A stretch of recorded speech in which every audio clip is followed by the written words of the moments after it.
Good afternoon. Just wanted to talk about some of the feeding regimens that I do when it comes to feeding the tropical fruit trees. But before we begin, though, speaking of feeding, I want the plant to feed me first. And today it was a very good day. This was a very, very lucky find. This is a fresh durian. Of all places, in Fresno. There was an ethnic store in Fresno that had these. A bit steep, they were like $15 a pound. This is 5 pounds, so about $70 or so. But the way I see it, though, although it is a bit steep, is in addition to tasting the freshness of the fruit, I'm also going to be given the opportunity as well to germinate the seeds. So in many ways, in addition to the flesh itself, there's seeds in here which hopefully will also germinate. So in my opinion, that's more than pays for it. Yeah, if you have not had a fresh durian, you gotta try one. Just don't mind the smell. In fact, my car, it's I've got the windows all down. It's in the garage. It's trying to air it out. My whole entire garage is, yeah. It smells like rotting socks, but that's okay. So, speaking of feeding tropical fruit trees, the regimen that I follow is I perform a granular feeding. Spring, summer, and fall. Wintertime, I don't feed the trees at all, just giving them a break. I personally use organic. There's, it's a personal choice. You can use synthetic. The tree's not gonna know the difference. The difference to me is, well, the way that I see it is synthetic. It's more, to me, this might not be a really good comparison, but synthetic, to me, it's more like anabolic steroid. Yes, if you work out, it will give you a lot of muscle growth, but at the same time, it's been shown that it's going to shorten the life of a tree, which, I'm all about the health of the tree, so that's why I chose to go organic. Organic basically means you're feeding the tree with something that's died recently. In my case, it's usually fish emulsion and worm casting and things that at one point was living or is now a byproduct of that living organism. So when you're feeding a tree using organic methods, you are indirectly feeding the tree, in the sense that you're using the microorganisms in the container and the ground to then break down that organic fertilizer to then make the nutrients available to the trees, which means it's going to be somewhat of a slow process. We're talking generally 2 to 8 weeks in some cases, depending on the temperature and on the organisms in your area, compared to synthetic fertilizer where the tree basically gets it almost instantaneously. So that's just a choice that I made, and by looking at a lot of these trees, I think they're fairly happy. So wanted to show you. So in addition to granular feeding, which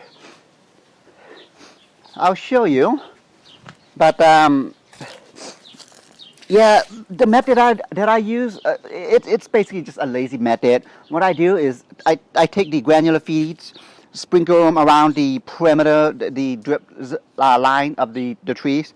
But this is what they look like, and then of course water it down. I've also added traces of elemental sulfur in there to acidify the soil just a bit. And in addition, I also, when I have them, I also add compost dressing to the top of the drip area. The compost that I'm referring to isn't the compost that you buy at the store. Yes, they're technically compost at the big box store, but the whole goal behind compost is you're leveraging the living organisms in the compost. And by doing that, you're conditioning the soil. And in doing so, it also releases small, minute nutrients to the plant as well. But the compost is really meant to help the organisms that is also helping out your tree. So that's the whole idea behind compost. Compost, I find that they respond really, really well to container trees. I mean, when I water this down, I mean, it just goes right down to the whole tree. So I do that. So granular feeding, compost, when I have the compost available, and on a monthly basis, specific to containerized trees, which I do have a number of them, I also feed them with a liquid feeding solution. So depending on the state of the tree, for example, the mangoes, this is all flowering, obviously. With this being the case, I actually don't give it any nitrogen at all. So for trees that are containerized and are feeding and are fruiting, no nitrogen at all. That's phosphorus and potassium. So I'm gonna give them a good dose of this. Basically, put it into a 5-gallon container, fill it up, and just pour it down into the container. As simple as that. For big, heavy feedings, I actually make use of my 250-gallon totes, mix the feeding in there, and put water in, and just pump the water into each of the containers. So in addition to liquid feeding, I try my best, but every 2 weeks, I also foliar feed the trees as well. The foliar feeding that I apply is mostly micronutrients, in that it contains very few macronutrients such as nitrogen, phosphorus, and potassium. The micronutrients that I'm referring to are the minerals and trace minerals such as chelated iron, for example, that the trees do need, but they don't need that much amount. For example, think of the micronutrients as the vitamins to you and I, and the macronutrients as being the protein, carb, and fat. So, and one thing too, I wanted to show you this. So every tree is going to be different in the sense that these two are miracle-berry trees, miracle fruit trees. This little guy here, and also this big guy here. So I do something special with these two. In addition to the granular feeding, which is, I'll show you. In addition to granular feeding, compost, specific to these two trees, because I know the soil requirements of these, they like the soil to be heavily acidic. I incorporate a lot of elemental sulfur into the mixture. So, and also, when specific to these two trees only,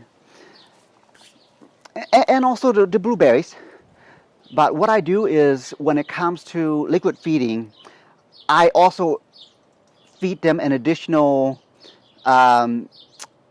feeding of basically vinegar water. This is something that you'll want to do on your own. I'm not going to recommend that you actually do it. I've just had success with it. But by adding small amounts of just vinegar into the mixture. The idea behind that is it acidifies the soil. Microberries, they want the soil to be crazy acidic. We're talking between 4.5 to 5.5, maybe 6. But yeah, these guys thrive in acidic soil. But that's the only special treatment that I do for these guys. Going back to just granular feeding. Actually, let me see if I can just get back here. I also, you know what? No, there's some here. In addition to the fertilizer that you and I can buy at the store, I also have my own fertilizer. This is comfrey, Russian comfrey specifically. The nice thing about these, grows really fast, loves the sun, and this makes a great fertilizer. The tap roots on these, they are crazy deep. It's able to get deep into the earth, mine some minerals that's not generally available to the trees. And then when I take out the leaves, sprinkle them around trees, the organisms break it down and makes the nutrients that at one point was deep in the earth, makes it available to the roots, the feeder roots of the trees. So that's the comfrey. And I've got another one that is also a favorite of mine as well. Let me show you. Actually, back here might be a better example. So that was a Russian comfrey. Next plant is going to be something called a Mexican sunflower. And I'll be sure to put the scientific name in the comment, but I know the Mexican sunflower, that sounds a bit generic. But these guys are insanely high in nitrogen. So if you look around, I mean, poor grabber. This is all I do, just chop and drop. I mean, that's what the method calls for, is simply chopping the fertilizer tree plant and then putting it in the areas of the trees that you want to make the nitrogen available to. Again, this is not going to be instantaneous. This requires the soil to be living. So, which generally would mean this is something you don't want to do in winter. It's best if the temperature is in the springtime, such as today. I want to say it's like 92 right now. So with it being 92 right now, the organisms are very happy.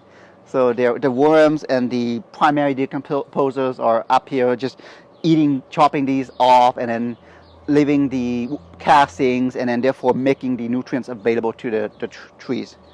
Nice thing about the Mexican sunflower is, I mean, this thing grows very fast, just like comfrey. And also, they propagate easily. I mean, I'm fairly certain if I stick this in the ground, like what I did here, that it will grow. That's how easy it is to propagate these. So I've got them situated throughout the yard. Requires a lot of sun. And also another nice thing too, of course, is, see that little guy right there? That's a reed avocado. Very cold and sun sensitive. Notice right now, it is in like 99% shade. Even in the hottest time of the day, because of this little branch right here, it is mostly shaded.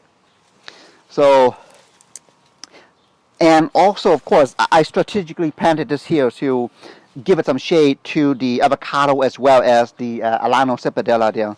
Both of these are a bit sun sensitive, so that's why they're shaded back here in this area. So really that's it. Just again, just the regimen I use: spring, summer, fall. granular feeding, including using just plant-based fertilizer, ones that you literally can grow. For containers, liquid feeding. Depending on the tree, though, if the containerized tree is not fruiting, I give it a copious amount of nitrogen as well. If it is fruiting, I cut back on the nitrogen. And of course, every 2 weeks, if you look at the leaves here, these are droplets from the previous foliar feeding that I do. So again, just every 2 weeks, just feed these guys. It's a great way to supplement the traditional feeding that you want to do also. When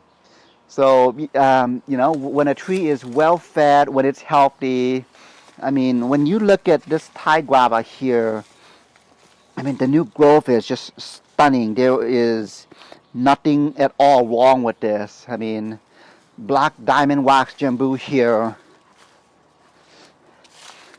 a bunch of new growth.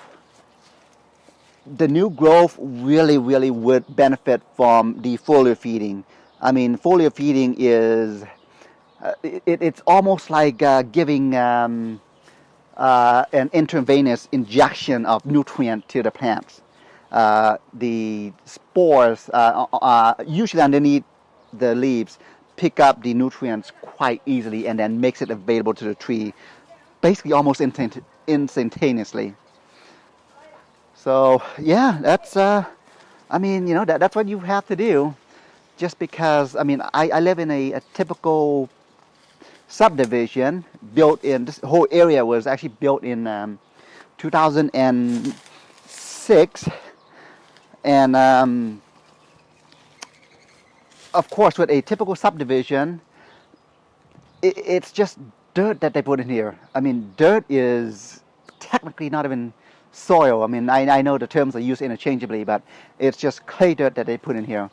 So in order for me to make it livable for the organisms, I do have to feed it and make sure that the soil is living. This is a sign of a good soil is, when you just dig it up, you see a lot of worms, and see these coffee grain substance things. These are worm castings. So this is worm poop, basically. I didn't put this here. This came naturally. I mean, you build it, they will come.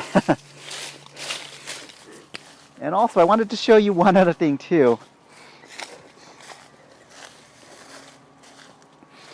So that was in the ground, but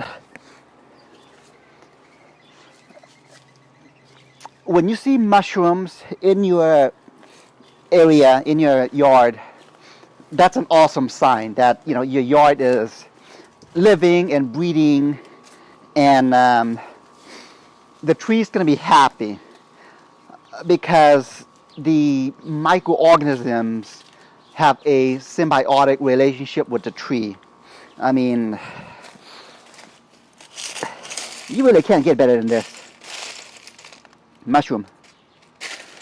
I mean, check out the soursop. And this is in a container. Imagine if this is in the ground. I mean, unfortunately, just with the winter climate that we have here, I can't put these in the ground. I mean, I can try my best to give it a nice microclimate, but they seem to be pretty happy in the container. So anyhow, all right, have a good afternoon.